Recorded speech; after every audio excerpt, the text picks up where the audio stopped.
The emergency beacon cut through space like a scream. David Turner felt his chest tighten as the distress signal reached his ship. 3 Alterian colonies were under attack, and the Coalition fleet was nowhere to be found. "Sir, we're receiving evacuation orders," his communications officer reported. "Command wants all human vessels to retreat to safe distance." David stared at the tactical display.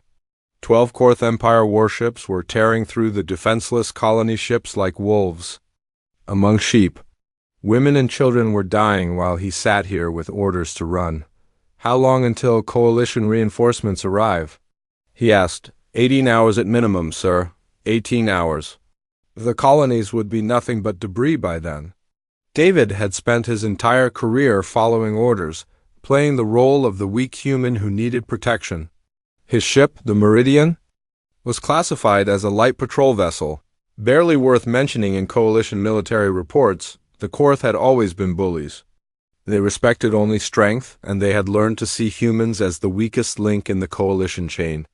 Slow, fragile, emotional creatures who cried at the smallest provocation and needed environmental suits just to breathe on most worlds. "Sir, the lead Korth vessel is hailing the evacuation ships," his tactical officer said. "They're demanding surrender." David watched the small transport ships trying desperately to escape. Families packed into cargo holds, elderly and sick lying on. Makeshift stretchers, children clutching toys as their worlds burned behind them. Something inside him snapped. "All stations, battle ready," David ordered quietly. His crew exchanged glances. They had trained for this moment their entire lives, but it still felt surreal. "Sir, our orders are to retreat," the communications officer reminded him. "I didn't hear any orders," David said. "Did anyone else hear orders?" His bridge crew smiled grimly. They understood. After 300 years of hiding, of pretending to be something they weren't, the mask was finally coming off. "Helm, take us between the Korth fleet and those transports." "Yes, sir." The Meridian moved forward with purpose. To any observer, it looked like a suicidal charge by a desperate human captain. The Korth commanders must have thought the same thing. Because they barely bothered to adjust their formation, that was their first mistake. "Weapons, are we ready?" David asked. "All systems green, sir." "Shall I activate the combat protocols?" David nodded. Around the ship, systems that had been dormant for decades began to hum with power. The Meridian's true nature started to reveal itself. The Korth fleet opened fire first, expecting to brush aside the small human ship like an annoying insect. Their plasma bolts struck the Meridian's shields and simply disappeared. The human ship didn't even slow down. "Return fire?" David said calmly. What happened next would be talked about in military academies for generations. The Meridian's weapon systems, hidden behind layers of false readings and fake specifications, unleashed hell. Beams of pure energy lanced out with surgical precision, finding weak points in Korth armor that shouldn't have existed. The first Korth warship exploded in complete silence. Then the second, the Korth fleet, finally realized they weren't facing a weak patrol ship. They were facing something that had been designed specifically to kill them. David watched his tactical display with cold satisfaction. Every Korth weapon system, every defensive measure, every tactical doctrine had been studied and analyzed for decades. Humanity had been preparing for this fight since the day they joined the Coalition. Incoming transmission from the Korth flagship, communications reported, put them through. The alien face that appeared on screen was twisted with rage and confusion. "What trickery is this? Humans are weak." "Your weapons are primitive." "No," David said simply. "We just wanted you to think that." The Meridian spun through space with grace that defied physics, avoiding return fire while its own weapons carved through Korth ships like paper. The human crew worked with mechanical precision, each person knowing exactly what to do without needing orders. This was what they had trained for. This was what they had been born for. Another Korth ship died, then another. The remaining vessels tried to retreat, but David wasn't letting them escape.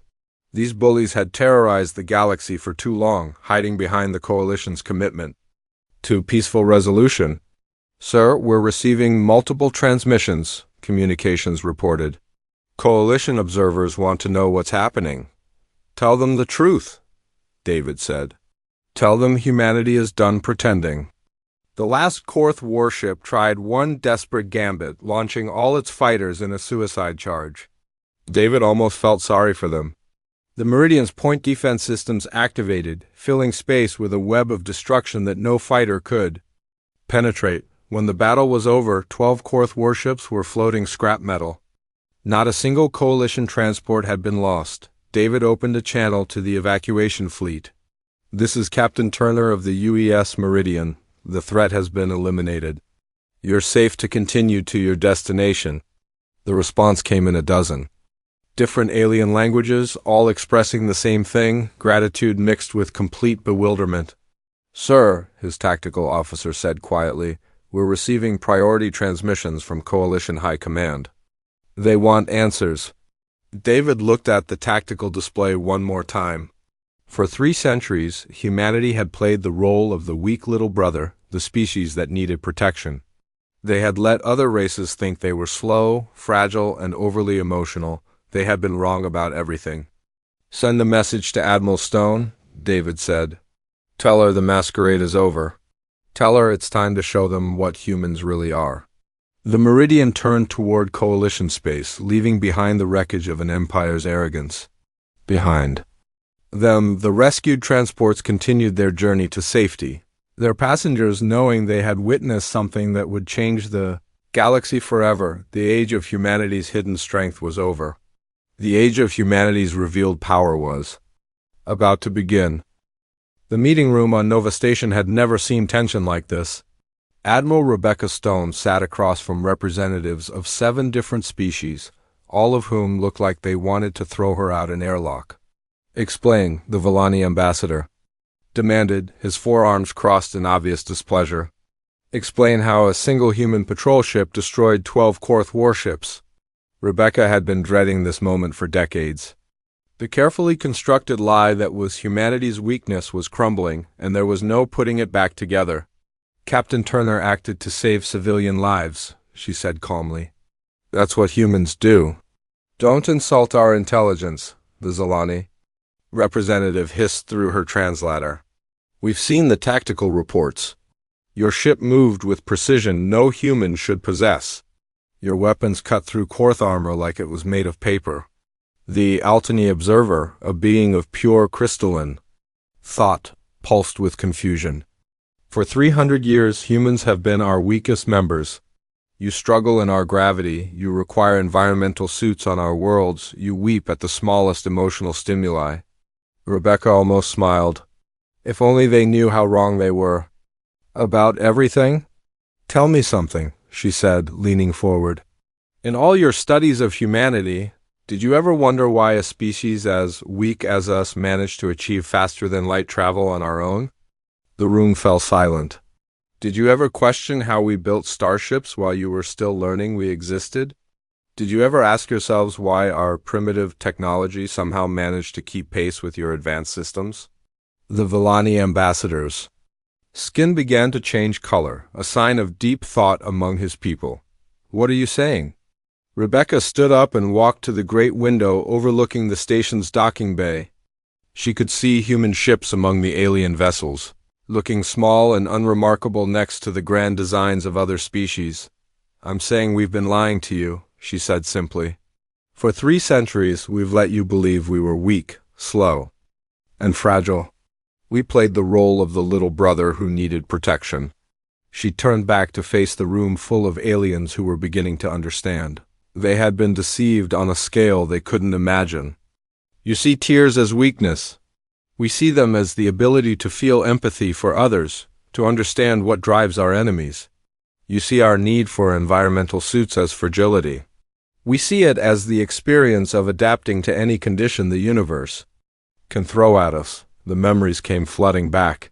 She remembered the early days after first contact, when humanity had made the decision to hide their true nature. They had seen the galaxy's power structures, the endless wars between species. Who couldn't coexist, the brutal efficiency of empires like the Korth. We studied you, Rebecca continued, all of you. We learned your languages, your customs, your technologies, your military doctrines. While you thought we were struggling to keep up, we were preparing. The Altanese crystalline form flickered rapidly. Preparing for what?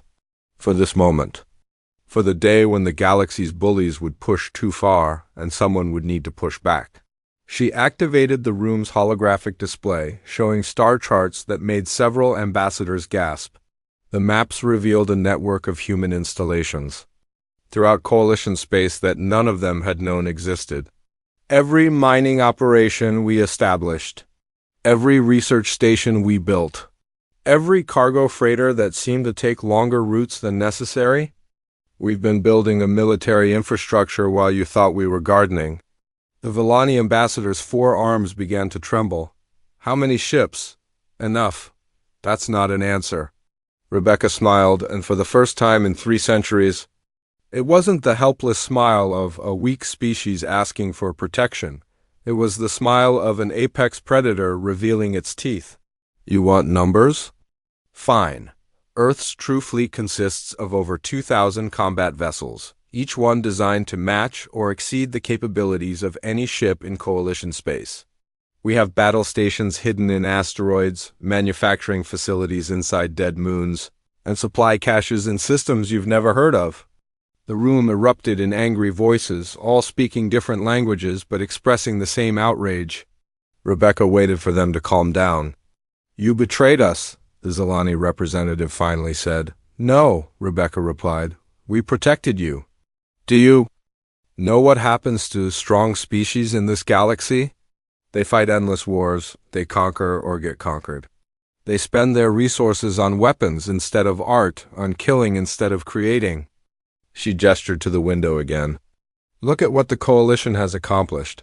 300 years of relative peace, unprecedented scientific advancement, cultural exchange on a scale never seen before.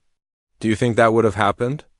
If you knew humans were the most dangerous species you'd ever encountered, the truth was settling in. The aliens were beginning to understand that they had been living alongside a species that could have conquered the entire galaxy but had chosen instead to garden, to write poetry, to cry at sad movies. The Korth Empire is mobilizing, the Altani observer stated, his form pulsing with data streams. Our intelligence suggests they're planning a full-scale invasion of Coalition space. Rebecca nodded. They think we're weak. They think what happened to their 12 ships was a fluke, maybe some new alien technology we borrowed. They're about to learn the truth. She moved to the conference table's control panel and began broadcasting a message to every human ship and installation in known space. It was a single word in an ancient Earth language that every human would understand. The response was immediate.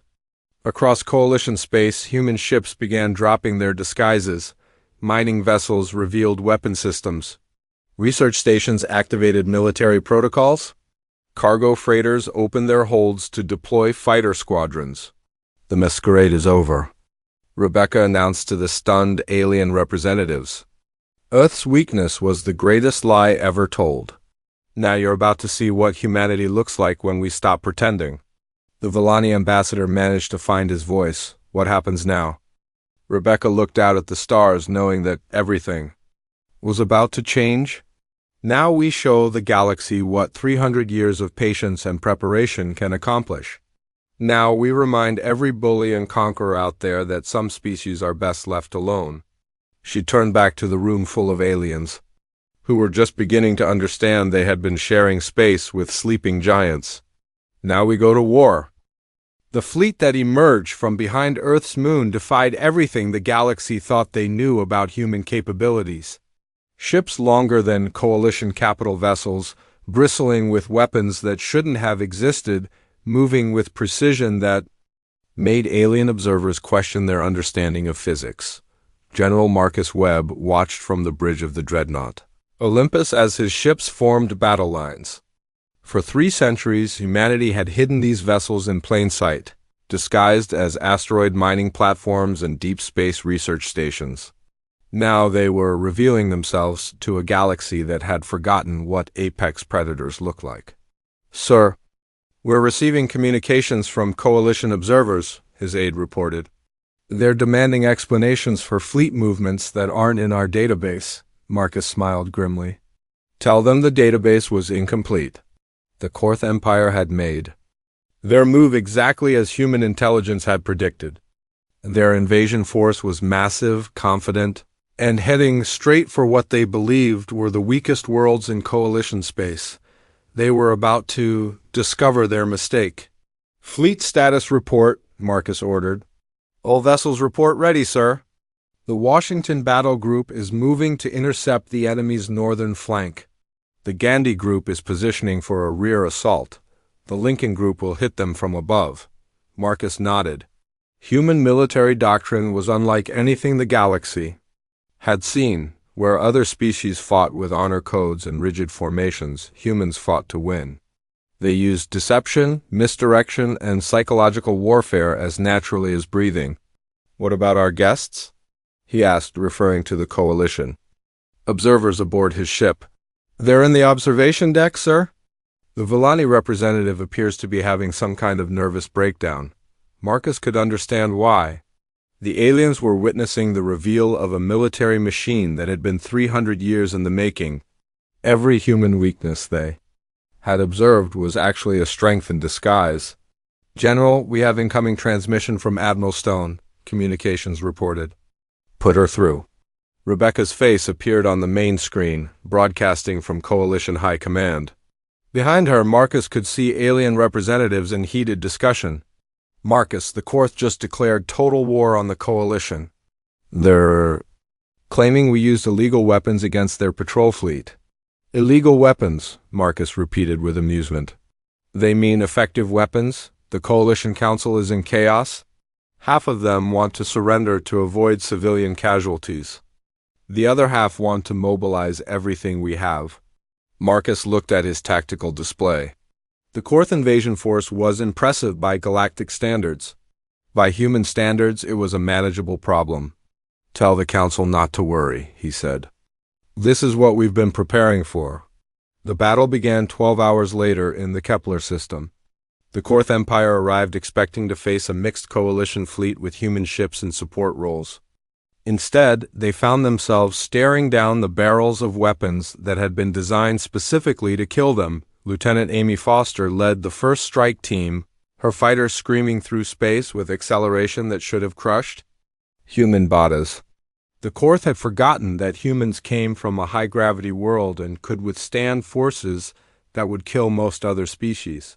Target their command ships first, she ordered her squadron. Cut off the head and the body dies. The human fighters moved like nothing the Korth had ever seen.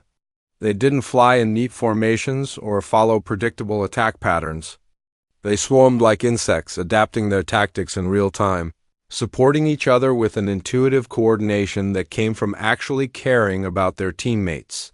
The Korth defensive fire, calibrated for engaging other alien vessels, couldn't track the smaller, faster human craft. Their gunners, trained to fight opponents who valued honor over efficiency, found themselves facing pilots who would use any advantage to win. Amy's fighter danced between plasma bursts, her targeting computer marking weak points in Korth armor that human intelligence had been cataloging for decades. She fired once, twice, and watched a Korth cruiser's engine section explode in brilliant silence. This is strike leader to all units, she broadcast. The enemy is exactly where we expected them to be. Execute Plan Delta. Plan Delta was pure human thinking. While the Korth focused on the fighter attack, human capital ships moved into position using engine signatures that matched coalition vessels. The enemy was tracking friendlies when they should have been tracking wolves. Marcus watched from the Olympus as his battle plan unfolded perfectly. Human ships emerged from the debris field of an old battlefield, their hulls disguised to look like wreckage. Others decloaked after using stealth systems that bent light around them like water. Sir, the enemy is attempting to retreat, his tactical officer reported. Let them, Marcus said. But make sure some of them survive to report back. The Korth fleet that limped away from Kepler had lost 70% of its ships. More importantly, they had lost their certainty. The reports they would carry back to their high command would speak of human capabilities that defied everything they thought they knew. In the aftermath, Coalition forces arrived to find human ships calmly collecting enemy survivors and salvaging. Useful technology. The alien crews watched in stunned silence as humans treated captured Korth with medical care and basic respect, despite the fact that the Korth had been trying to kill them minutes earlier. "I don't understand," the Volani observer said to Marcus as they surveyed the battle's aftermath. "You fight like demons, but you show mercy to your enemies." Marcus looked at the alien with something approaching pity. "That's exactly why you never understood us. You think strength and compassion are opposites? We know they're the same thing." The reports that reached Coalition High Command that night would change everything. Humanity had not only revealed their military capability, they had demonstrated a way of warfare that was more effective than anything the galaxy had seen. They fought not with mindless aggression or rigid doctrine, but with intelligence, adaptability, and genuine care for each other. "Sir," Amy reported as her fighters returned to the Olympus, "we're receiving intelligence reports from across the sector. 3 more hostile species are mobilizing against Coalition space." Marcus nodded. The Korth defeat would be seen as either a fluke or a challenge, depending on who was watching. Either way, more enemies would come. "Good," he said. "It's time the galaxy learned what happens when you threaten a species that has been preparing for war while pretending to tend gardens." He turned to address the Coalition observers who had witnessed the battle. "Send a message to your governments. Tell them that Earth's military is no longer hidden. Tell them that humanity is done pretending to be weak." As the human fleet began to disperse back to their hidden bases, Marcus allowed himself a moment of satisfaction. For 3 centuries his people had played a role, accepting condescension and pity from species who thought they understood what humans were. Now the mask was off. Now the galaxy would learn that Earth's greatest lie had been their weakness, and their greatest truth was what they were willing to do to protect those who couldn't protect themselves. News of humanity's military revelations spread across the galaxy like wildfire, and with it came the predators. The Hegemony, the Titan Confederacy, and the Void Reapers all saw the Coalition's chaos as opportunity. What they didn't see was the trap. Admiral Rebecca Stone coordinated the defense from Deep Space Command, a facility that had been disguised as a communications relay for 200 years. Around her, holographic displays showed enemy fleets converging on Coalition space from 3 different directions, their commanders confident they were facing a weakened alliance. "Status report on the approaching fleets," she ordered. "The Hegemony is coming from Galactic North with 400 vessels," her intelligence officer reported. "The Titan Confederacy is approaching from the rim with 300 ships. The Void Reapers are moving in from below the galactic plane with approximately 250 craft." Any Coalition admiral would have been overwhelmed by the numbers. Rebecca was calculating which enemy to destroy first. "What about our friends the Korth?" "They're regrouping in the outer darkness, sir. Intelligence suggests they're planning a 4th attack vector once the other empires engage us." Rebecca nodded. 4 separate enemy forces, nearly 1,000 ships. Total, all convinced that humanity's recent military success was either a fluke or limited to a few advanced vessels. They were about to learn the difference between human capability and human restraint. "Send word to General Webb. Tell him it's time for the full reveal." 3 days later, the Hegemony fleet entered Coalition space expecting to face desperate resistance from overextended defenders. Instead, they found themselves surrounded by ships that appeared from nowhere, emerging from asteroid fields, gas clouds, and the dark spaces between stars. Captain David Turner, fresh from his promotion, after the Korth incident, led the first engagement from his new command, the heavy cruiser Defiance. The Hegemony had chosen their first target carefully, the Centauri colonies, populated primarily by humans and their closest alien allies. "Enemy fleet is maintaining standard battle formation," his tactical officer reported. "They're not adapting to our positioning." David studied the enemy formation with cold analysis. The Hegemony fought like most galactic powers, rigid hierarchies, predictable tactics, honor-bound codes that limited their effectiveness. Humans had spent centuries learning to think differently. They expect us to meet them head-on, he said. Instead, we're going to show them what happens when prey evolves into predators. The battle that followed would be studied in military academies for generations. Human ships didn't form battle lines or maintain formation integrity. They flowed. Like water, each vessel supporting the others while maintaining independent operation. When hegemony forces tried to concentrate fire on one target, they found themselves shooting at sensor ghosts while real human ships struck from unexpected angles. The Defiance led by example, its crew working with the mechanical precision that came from generations of hidden preparation. They had trained for this fight since childhood, studied enemy weaknesses, and developed technologies specifically designed to counter every known military doctrine in the galaxy. Sir, enemy flagship is attempting to withdraw, communications reported. Let them, David said. But make sure they take a message back to their high command. The message was clear. Humanity was no longer hiding. Meanwhile, in the Rim territories, the Titan Confederacy was learning the same lesson. General Marcus Webb had deployed his forces using tactics that seemed chaotic to alien observers, but followed a deeper strategic logic that only humans truly understood. Lieutenant Amy Foster, now commanding her own destroyer squadron, intercepted Confederacy scouts before they could report human fleet positions. Her ships moved through space with the fluid grace of born predators, striking without warning and disappearing before enemy forces could respond. Enemy scouts eliminated, she reported to Webb. They never got a transmission out. Good, let's keep them blind until it's too late. The Confederacy fleet advanced into what they thought was empty space, following intelligence reports that were 3 days out of date. By the time they realized their mistake, human ships were rising from every direction like flowers blooming in a deadly garden. The battle was over in 4 hours.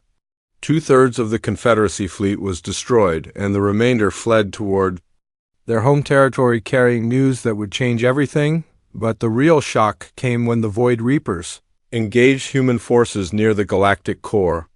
These aliens prided themselves on being the ultimate predators, a species that had conquered dozens of systems through pure military might.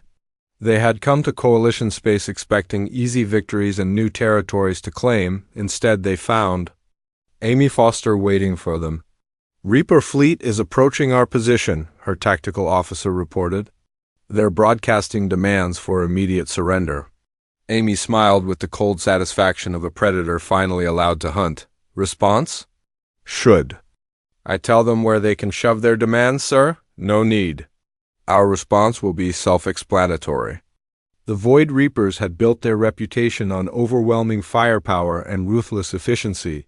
They had never encountered a species that could match their aggression while exceeding their tactical flexibility. The human fleet that met them moved like a living thing, adapting to every strategy the Reapers attempted. When Reaper forces tried to use their traditional intimidation tactics, broadcasting images of their previous conquests, human crews responded with something that chilled alien observers to their cores. Laughter. They think this is funny? The Reaper commander demanded through translation software. Amy's response was broadcast on all frequencies. We're laughing. Because you're exactly what we expected. You're bullies who prey on the weak, and you have no idea what to do when your prey fights back. The battle that followed demonstrated why humanity had chosen to hide their true nature. Ships that could repair themselves using matter from destroyed enemies. Crews that could operate effectively in conditions that would kill most other species. Weapon systems that adapted their frequency and targeting, based on enemy defenses in real time. But most terrifying of all was the coordination. Human forces didn't just work together. They thought together.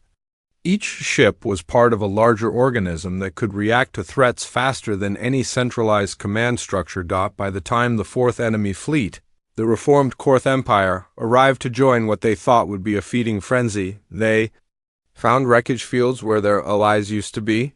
The human fleets that had seemed small and overwhelmed were revealed to be just the tip of a military iceberg that had been 3 centuries in the making. Rebecca Stone received the final reports. In her command center, surrounded by alien observers who looked like they were questioning everything they thought they knew about the universe. "Total enemy losses?" she asked. "Approximately 840 vessels destroyed or captured, sir. Our losses were minimal." The Villani observer who had been present during the first revelation spoke in a voice barely above a whisper. "How is this possible?" Rebecca turned to face the room full of alien representatives who had spent centuries thinking they were the galaxy's dominant species. "It's possible because you never understood what humans really are," she said. "You saw our tears and thought we were weak. You saw our compassion and thought we were soft. You saw our willingness to serve others and thought we were natural subordinates." She gestured to the tactical displays showing the aftermath of 4 simultaneous military victories. "You were wrong about everything. Our tears come from empathy that lets us predict what our enemies will do. Our compassion gives us something worth fighting for. Our willingness to serve means we fight not just for ourselves, but for everyone we've sworn to protect." The room was silent except for the hum of electronics and the distant sound of human ships returning from battle. "The galaxy's bullies have been put on notice," Rebecca continued. "Earth's weakness was the greatest lie ever told, and now everyone knows the truth." She looked out at the stars, knowing that word of humanity's military capabilities would spread to every corner of known space. The age of easy conquest is over. The age of human protection has begun. The final assault on Earth was the Korth Empire's last desperate gamble. Their remaining forces, supported by mercenary fleets from across the galaxy, approached the human homeworld expecting to find a garden planet defended by scattered orbital platforms. Instead, they found a fortress that had been 300 years in the making. Dr. Patricia Wells looked up from her research station as the planetary defense alert began to sound. Around her, the Oceanic Research Institute continued its work with the calm efficiency that had always marked human civilians during crisis. What the approaching enemies didn't know was that every human civilian had been trained for this moment. Defense. "Grid activation in progress," the facility's computer announced. "All personnel to stations." Patricia saved her work on quantum biology and walked to what appeared to be a maintenance closet. Inside, her fingers found familiar controls that activated systems the galaxy had never suspected existed. The ocean floor around the research station began to open, revealing weapon emplacements that had been hidden beneath the waves for generations. Across Earth, similar scenes played out. The peaceful farms that had fed coalition worlds for centuries revealed themselves to be camouflaged military installations. Mountain ranges split open to expose massive railgun batteries. Even the space elevator, that marvel of human engineering that other species had admired for its peaceful applications, began to unfold weapon systems that had been integrated into its structure since construction. General Marcus Webb coordinated Earth's defense from the Luna Command Center, a facility that had been disguised as a mining operation since humanity's entry into the coalition. Around him, displays showed the true scope of human preparation for this moment. "Status report on approaching forces," he ordered. "Enemy fleet consists of approximately 400 vessels," his tactical officer reported. "Mix of Korth ships and mercenary craft from 17 different species. They're maintaining standard attack formation." Marcus allowed himself a cold smile. After centuries of studying galactic military doctrine, he knew exactly what the enemy would do. They would attempt to establish orbital superiority, then demand Earth surrender while threatening civilian populations. They had no idea that every human civilian was also a trained defender. "Sir, incoming transmission from enemy flagship," communications reported. "Put them through." The Korth commander who appeared on screen was the same species that had terrorized Coalition space for decades. His scarred features spoke of countless victories over weaker opponents. "Humans of Earth," he began with the practiced arrogance of a conqueror, "you have interfered with the natural order of the galaxy. Your deception ends now. Surrender your world and your people will be allowed to live as slaves. Resist and we will turn your planet into an asteroid field." Marcus looked at the alien with something approaching pity. You still don't understand, do you? You still think we're the same species you've been pushing around for 3 centuries? The Korth commander's expression shifted to confusion. What are you talking about? I'm talking about the fact that you're not attacking a peaceful world defended by a few orbital platforms, Marcus replied. You're attacking a fortress planet that has been preparing for this moment since before your grandfather was born. The Luna Command Center's walls became transparent, revealing the true scope of the facility. The mining operation was actually a military installation larger than most space stations, bristling with weapons that made Coalition capital ships look like toys, but Luna was just the beginning. Defense grid, full activation, Marcus ordered. Dot around Earth. The planet's true nature revealed itself. The polar ice caps split apart to reveal launch bays for fighter squadrons. The aurora borealis flickered and died as hidden satellites came online, their sensors painting every enemy ship with targeting data. Even the rings of orbital debris that had accumulated around Earth over the centuries began to move, revealing themselves to be camouflaged defense platforms. Captain David Turner, commanding Earth's primary defense fleet from his flagship Resolution, watched the enemy formation with professional interest. They're still not adapting to our revelations, he reported to Marcus. They're treating this like a standard planetary assault. Let them, Marcus replied. The lesson will be more effective that way. The battle began with the Korth fleet's standard opening move, a massive bombardment designed to destroy orbital defenses and terrorize the civilian population. Their plasma cannons and missile batteries unleashed enough firepower to glass a continent. The energy simply disappeared into Earth's defensive grid. What happened to our weapons fire? The Korth commander demanded. His answer came in the form of return fire that defied everything the galaxy thought they knew about defensive capabilities. Beams of coherent energy lanced up from Earth's surface, with precision that spoke of centuries of preparation. Each shot found its target with surgical accuracy, exploiting weaknesses in enemy ship design that human intelligence had been cataloging for generations. The first wave of attackers died without landing a single hit on Earth's surface. Amy Foster led the counterattack from her position as commander of Earth's Aerospace Defense Corps. Her fighters rose from hidden bases around the globe, their pilots trained from childhood to defend their homeworld. They moved through space with the fluid coordination that came from genuine trust and shared purpose. All squadrons execute pattern genesis, she ordered. Pattern genesis was pure human tactical thinking. Instead of engaging the enemy fleet directly, human fighters swarmed through their formation like antibodies through a bloodstream. They struck at enemy vessels' weak points, disrupted their communications, and created chaos that no centralized command structure could handle. But the real shock came when Earth's civilian population joined the fight. Patricia Wells, her research facility now revealed as a military installation, coordinated oceanic defenses with the same precision she had once applied to marine biology. Across the planet, teachers became tactical coordinators, farmers operated missile batteries, and children, who had grown up playing what they thought were games, revealed that they had been training for war. Sir, David reported to Marcus, we're receiving surrender requests from enemy vessels. Marcus looked at his displays showing the complete destruction of the invasion force. Less than 50 enemy ships remained functional, and those were broadcasting desperate pleas for mercy. Accept their surrenders, he ordered. Provide medical aid to their wounded and prepare to repatriate survivors. The Korth commander, who had demanded Earth submission, now found himself rescued by the very humans he had come to destroy.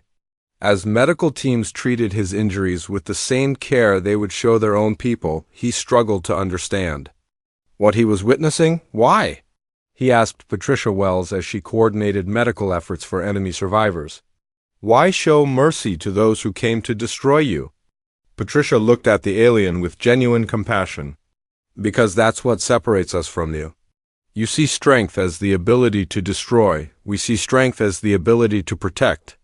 The aftermath of the battle sent shockwaves throughout the galaxy that would be felt for generations. Earth had not just defended itself. It had demonstrated a level of military preparation and coordination that redefined what other species thought was possible. Marcus stood in the Luna Command Center, surrounded by holographic displays showing the state of the galaxy. Reports were flooding in from every corner of known space as the news spread. Humanity was not the weak species everyone had believed them to be.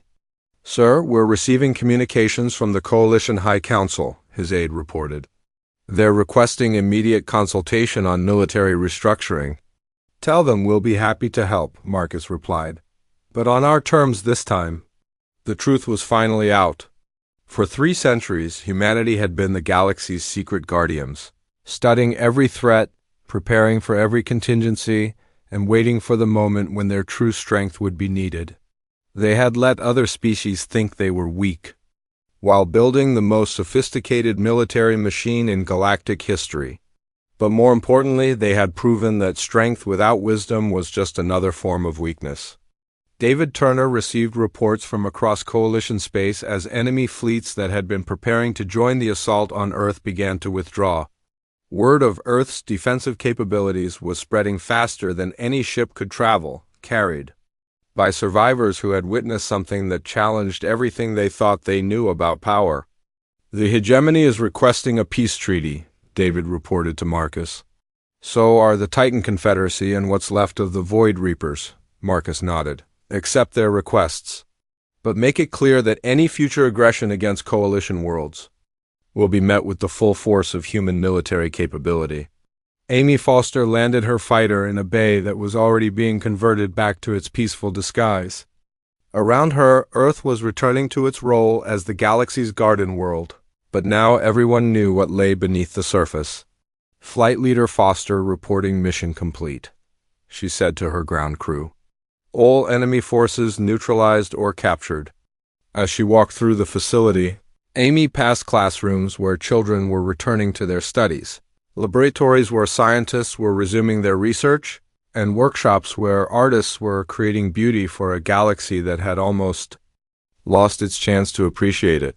This was what humanity had been fighting to protect, not just their own survival, but the right of all species to grow and create without fear of conquest. The final reports reached Coalition High Command 3 days later. Admiral Rebecca Stone stood before the assembled representatives of dozens of species, all of whom looked at her with new understanding and no small amount of fear. "The immediate threat has been neutralized," she announced. "Enemy fleets have been destroyed or driven off. Coalition space is secure." The Villani ambassador, who had been present for humanity's initial revelation, spoke carefully. "What happens now? What does humanity want from the rest of us?" Rebecca looked out at the room full of aliens who were finally seeing humans as they truly were, the galaxy's apex predators who had chosen to be gardeners instead of conquerors. "The same thing we've always wanted," she said. "Peace, cooperation, and the chance for every species to reach its full potential. The only difference is that now you know the price of threatening that vision."